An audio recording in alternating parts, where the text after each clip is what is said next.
bagaimana jalannya latihan timnas di hari pertama training camp di Bali. Kita perbarui informasinya bersama jurnalis Kompas TV Jipa Yana Putra. Halo Jipa, apa saja menu latihan di hari pertama training camp timnas hari ini, Jipa? Baik, terima kasih Radina. Jelang lawan Tiongkok di gelaran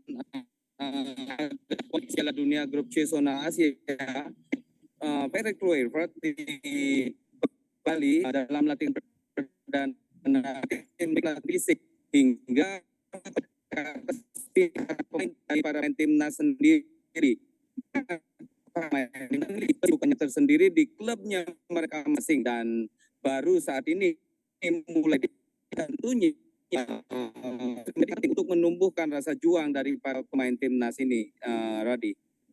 Oke, lalu dengan pemanggilan nama-nama baru dari 32 yang dipanggil Patrick Kluivert, ada nama-nama baru kabarnya yang juga baru masuk ke timnas untuk gabung di training camp di Bali. Ini sudah bergabung semua atau masih ada yang belum hadir, Jipa? Baik dan saudara, dari 32 nama main yang belum latihan training center Bali United ini diantarkan pemain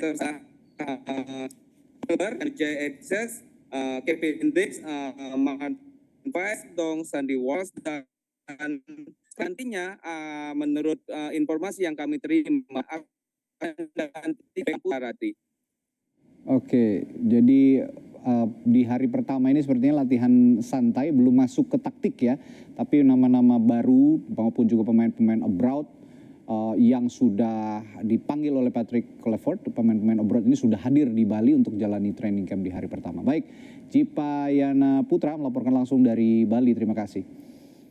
Dan saudara, TC atau training camp timnas di Bali yang cukup panjang ini diharapkan bisa membawa hasil yang maksimal untuk timnas Indonesia jelang laga melawan Tiongkok pada 5 Juni nanti di Stadion Utama Gelora Bung Karno, Jakarta. Nah, kita ulas persiapan timnas menghadapi laga lanjutan kualifikasi Piala Dunia 2026 itu bersama dengan analis sepak bola Erwin Fitriansyah. Selamat malam, Bung Erwin. Selamat